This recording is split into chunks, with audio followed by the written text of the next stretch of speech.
안녕하세요. 꿈책방입니다. 오늘은 이미하 저자 클북 출판사의 50 질문을 시작하다를 두 번째 낭독해 드리겠습니다. 저자는 캄보디아를 처음 다녀온 후 그곳 사람들의 순박함에 매료되어 언젠가 캄보디아에 학교를 세우는 꿈을 갖습니다. 캄보디아라는 꿈을 향한 사다리를 하나씩 둘씩 엮어 나가기 시작합니다. 5주간 캄보디아로 봉사활동을 떠나지요. 그곳에서 삶에 대한 질문을 만납니다. 저자는 말합니다. 50 이전이 내 삶의 전반전이었다면 50 이후의 삶, 내 후반전은 어떤 모습이어야 할까? 설명서나 코치가 있어서 방법을 가르쳐 주지도 않는다. 나 스스로 후반전 전략을 짜야 한다. 내가 추구하는 이상적인 삶은 무엇이고 어떻게 실현하며 살아가야 할까? 내 재능과 시간을 어디에 투자하며 살아야 하는가? 책과 함께 질문에 대한 해답을 찾아보는 시간을 가져보실까요? 50 질문을 시작하다. 이미하 에세이 클북 출판사. 인생 후반전 어떻게 살아야 할까? 그야말로 100세 시대가 도래했다. 런웨이에서 백발의 긴 머리와 수염을 휘날리며 위풍당당 등장하는 시니어 모델이 있다. 1955년생인 그는 20년 동안 순댓국집을 운영하다 예기치 않은 폐업으로 품고 있던 모델의 꿈을 떠올리고 도전했다. 연륜에서 묻어나는 개성과 묵직한 카리스마는 젊은 모델들이 결코 흉내내지 못할 포스를 풍긴다.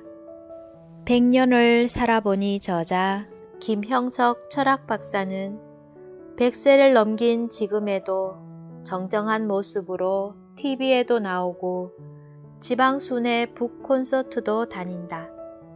40대 50대는 아직 청년기다. 앞으로 삶이 5, 60년이 더 남았다니 남은 후반전을 어떻게 준비하고 사느냐에 따라 축복일 수도 있고 위기일 수도 있다. 이제 질문을 시작한다. 50 이전이 내 삶의 전반전이었다면 50 이후의 삶, 내 후반전은 어떤 모습이어야 할까? 1년이면 강산이 변하는 세상에서 전반전만큼이나 길어진 후반전을 부모 세대의 패러다임으로 설계할 수 없는 노릇이다. 설명서나 코치가 있어서 방법을 가르쳐 주지도 않는다. 나 스스로 후반전 전략을 짜야 한다. 무엇을 하며 살아갈까? 어떤 사람으로 살아가야 할까? 내가 추구하는 이상적인 삶은 무엇이고 어떻게 실현하며 살아가야 할까? 내 재능과 시간을 어디에 투자하며 살아야 하는가? 질문이 쏟아져 나왔지만 해답은 없었다. 현실이라는 우물에 갇혀 있는 한 이에 대한 해답을 찾기 힘들다.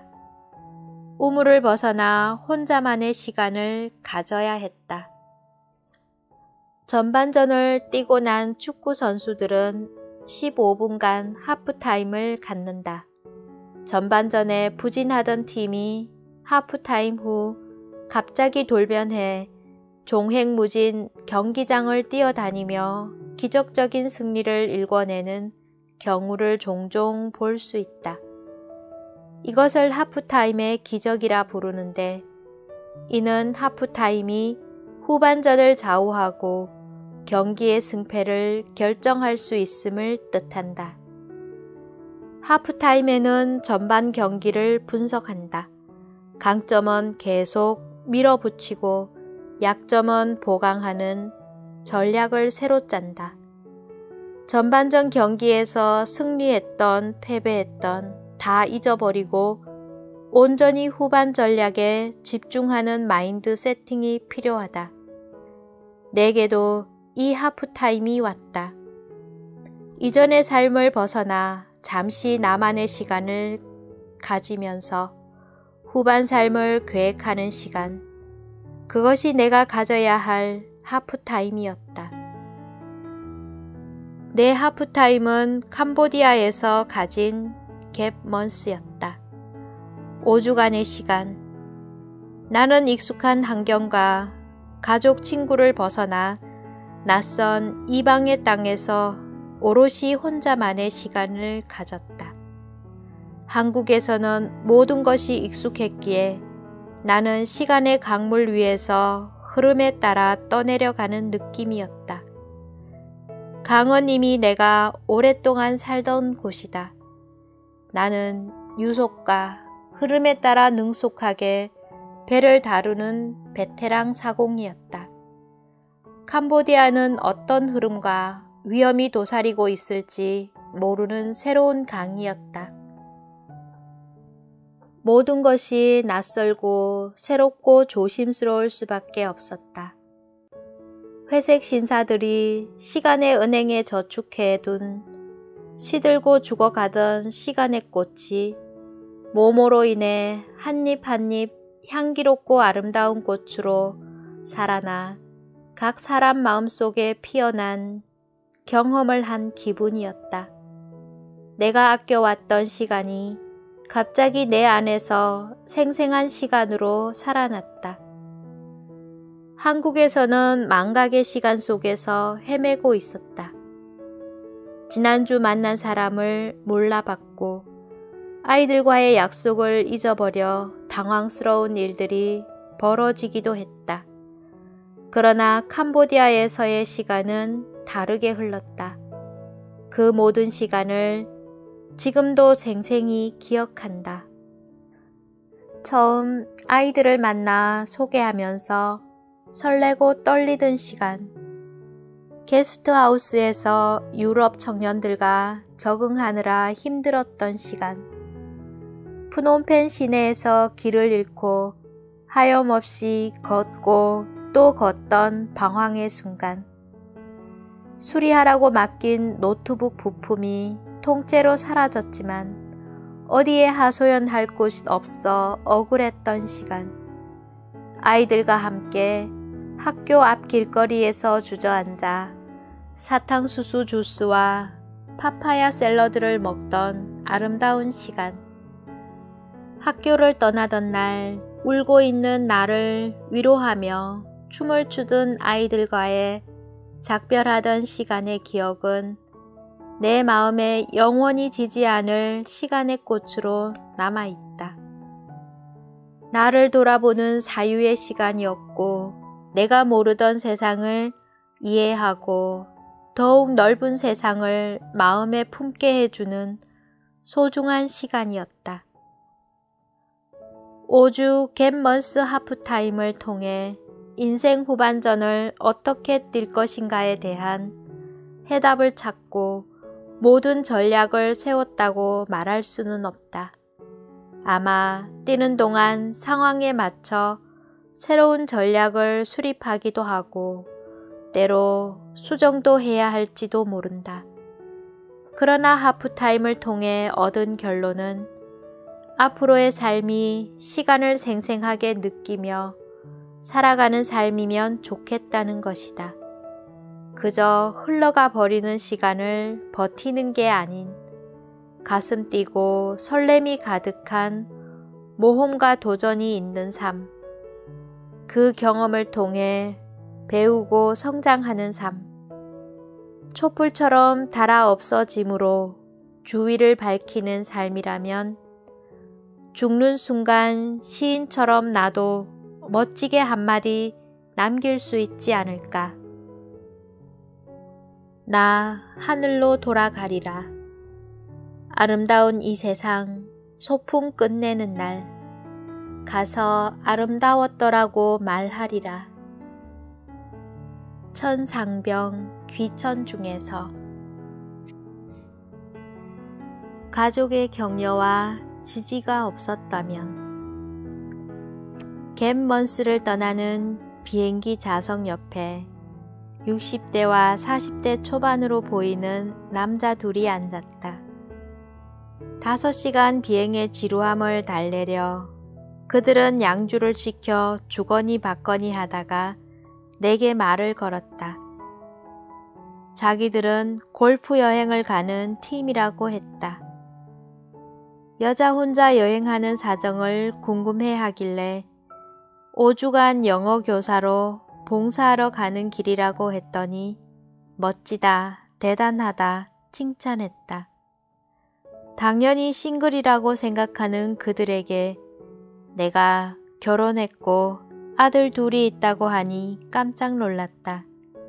특히 40대 남자는 호의적인 태도를 싹 바꾸며 남편이 허락하더냐. 본인은 단 하루도 마누라가 외박하는 일은 허락할 수 없다며 꼬치꼬치 물었다. 왜 남자는 혼자 캄보디아 여행을 떠나면서 아내에게는 단 하루도 허락할 수 없느냐는 내 반문에 바가지와 여자는 밖으로 돌리면 깨지기 마련이라는 논리를 내세웠다. 술 기운이 오르는지 혀꼬부라진 목소리로 자기는 아내를 사랑하며 아내 혼자 여행하는 일은 말도 안 될 일이라며 열변을 토했다. 내 눈치를 살피던 나이든 남자가 말리자 미안했던지 도전하는 모습이 대단하다고 엄지를 축혀 세웠다. 아직도 여자를 자기 소유물로 생각하는 한국 남자의 옹졸함이 답답했다. 젊은이가 꿈을 품고 도전하기 위해 떠나는 것과 중년의 아줌마가 포기할 수 없는 꿈을 쫓겠다며 가족을 두고 홀로 떠나는 일은 완전히 다르다. 젊은이에게는 잘하라, 용기 내라, 기대와 응원의 박수가 쏟아진다. 아줌마에게는 시기 어린 질투와 비난이 쏟아진다. 그 나이에 대체 무슨 꿈을 이룬다고 가족마저 버리고 가느냐. 집안 살림은 어떡하느냐.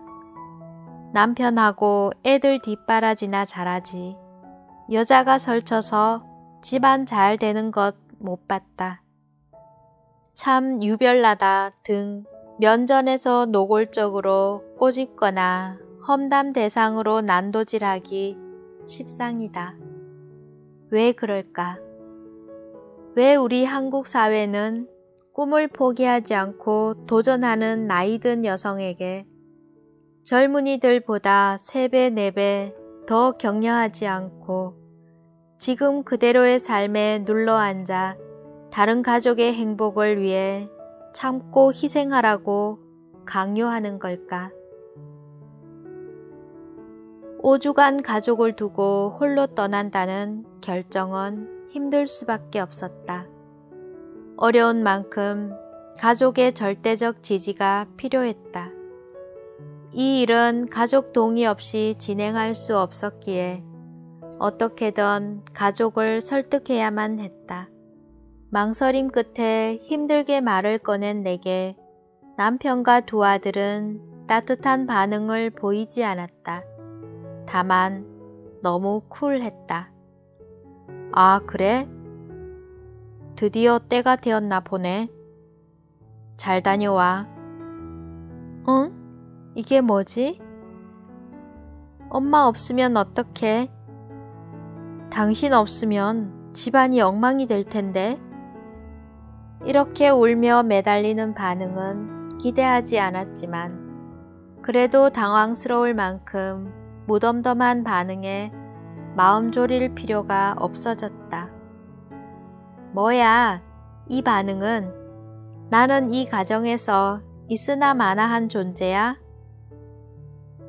머쓱해진 나는 괜한 투정을 부렸지만 마음으로는 남편의 넉넉한 마음과 훌쩍 커서 엄마의 꿈을 이해해주는 아들들이 감사했다. 첫 아웃리치를 다녀온 후 가족에게 입버릇처럼 캄보디아에서 살 거라 말해왔다. 그 말에 다들 세뇌가 되었을까? 아니면 하늘이 내 기도에 응답해 미리 우리 가족의 마음을 움직여 놓은 것이었을까?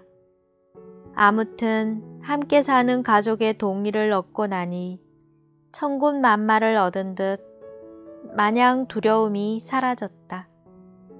친정 부모께 말씀드리니 격려를 아끼지 않으며 좋아했다.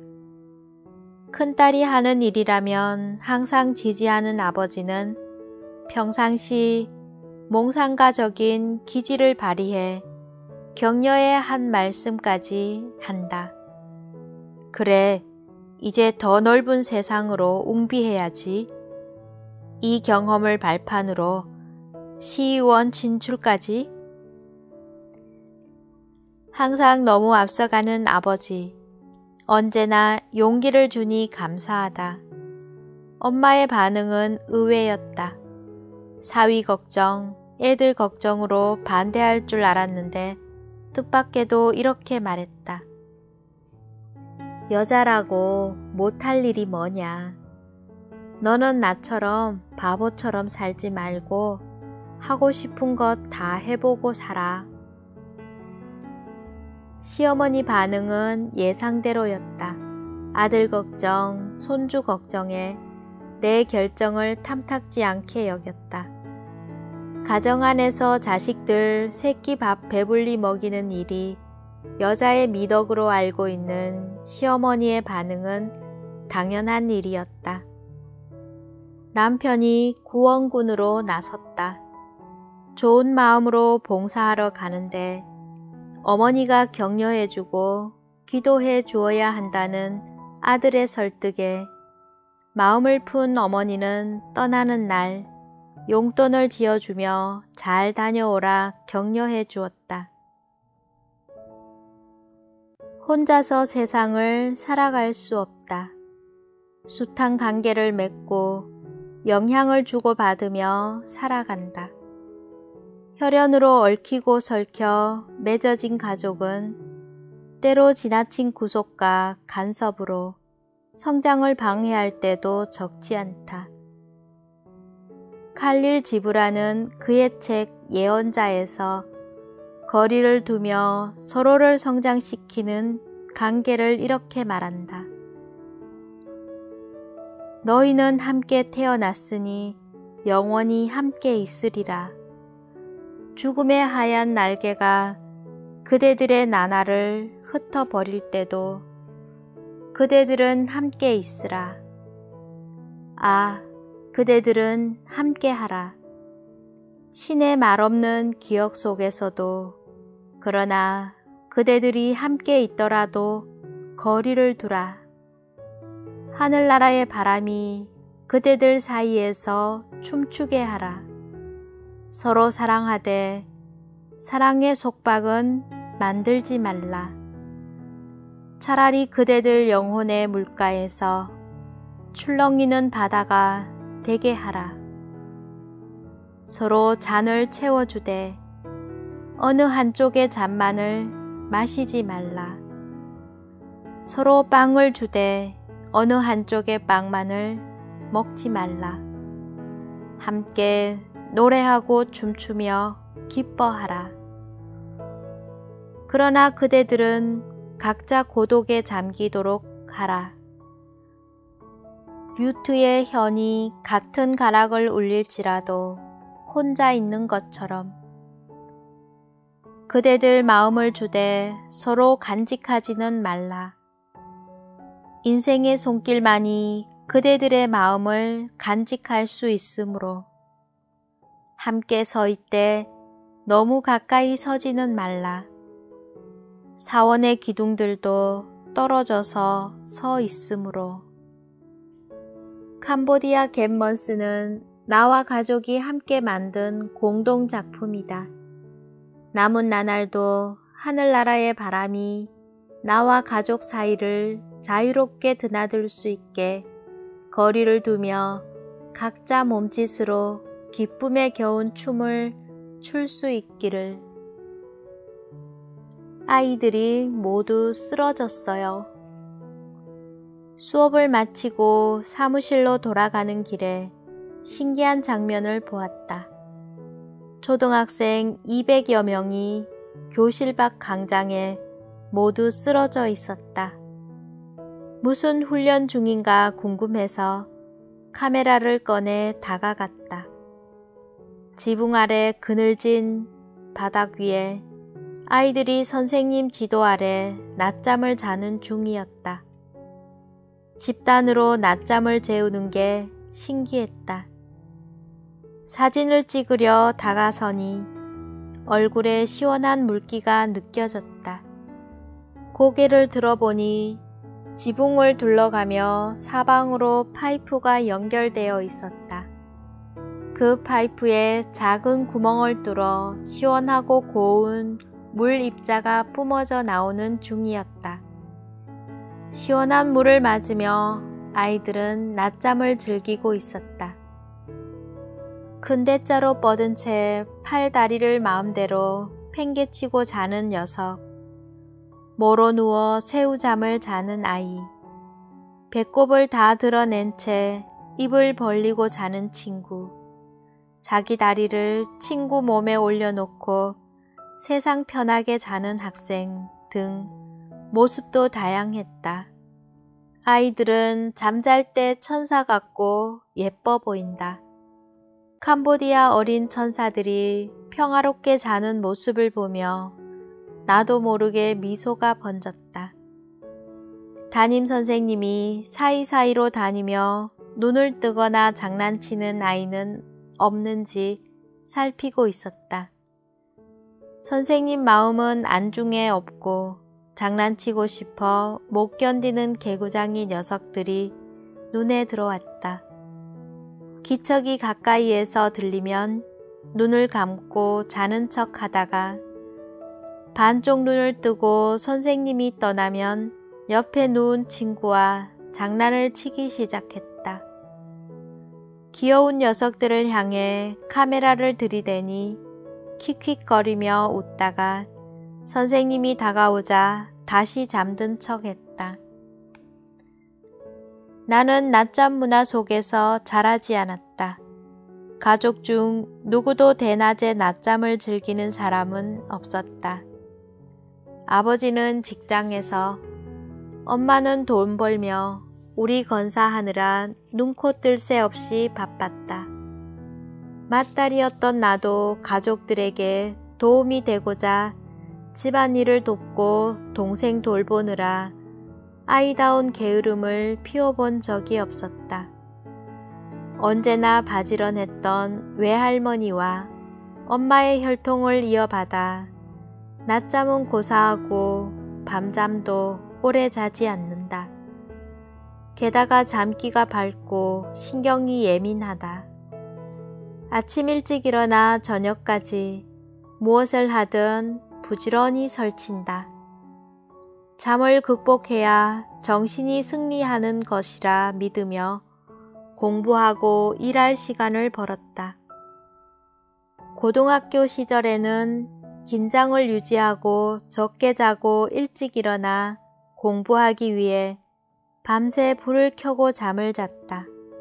잠이 적은 것이 은근 자랑스러웠고 불면의 밤은 고뇌하는 인간이라면 필수적인 운명이라 치부했다.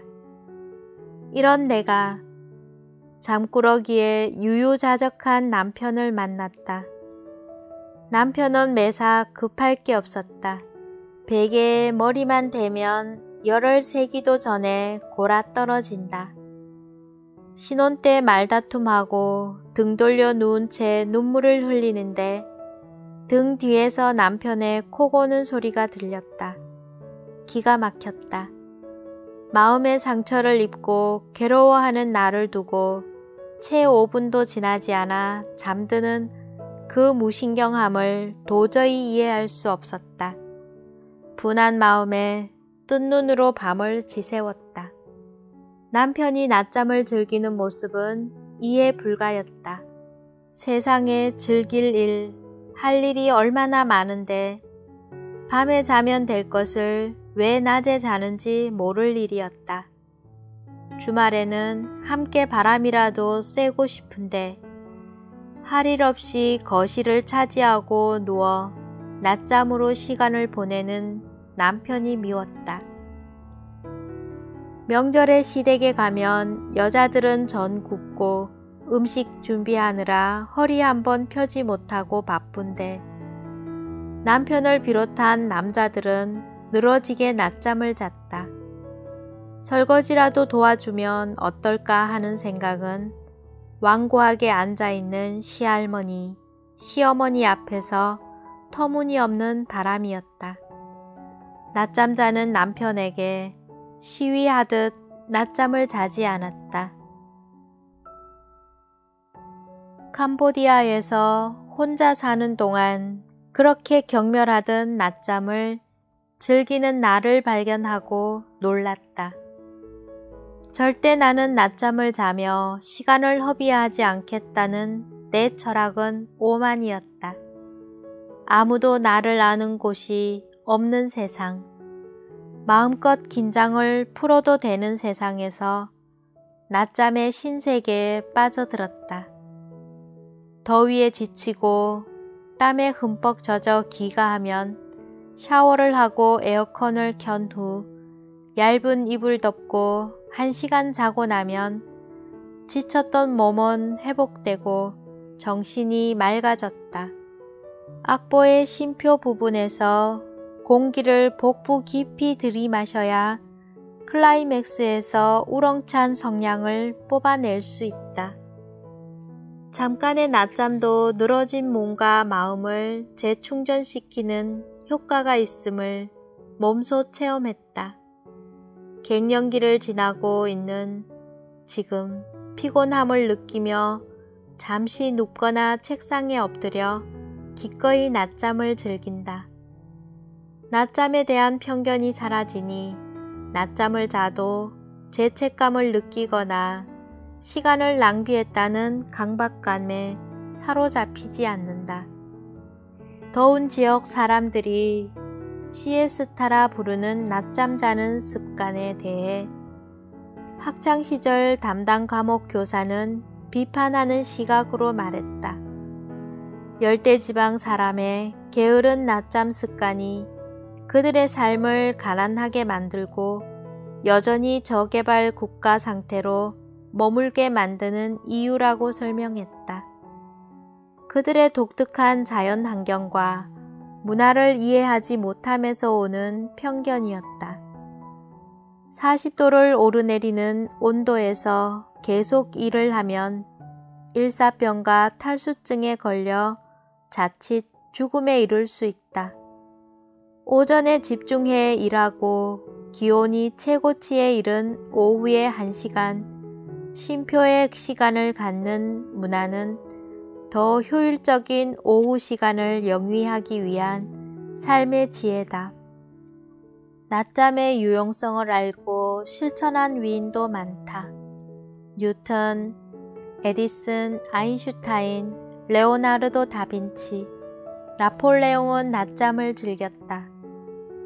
뉴턴이 사과나무 아래 낮잠을 자다가 만류인력의 법칙을 발견했고 레오나르도 다빈치는 4시간마다 15분씩 낮잠을 잤다. 비디오 아티스트 백남주는 낮잠으로 머릿속 무수한 서랍 중 하나가 열려 창조적 영감을 얻는다고 했다.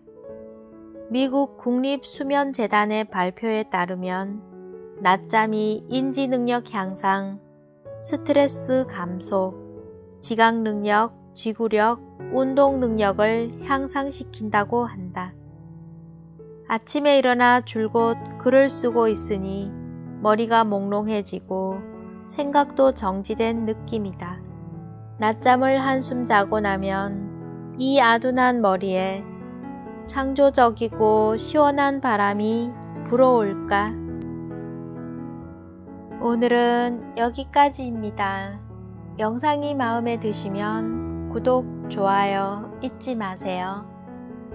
감사합니다. 사랑합니다. 축복합니다.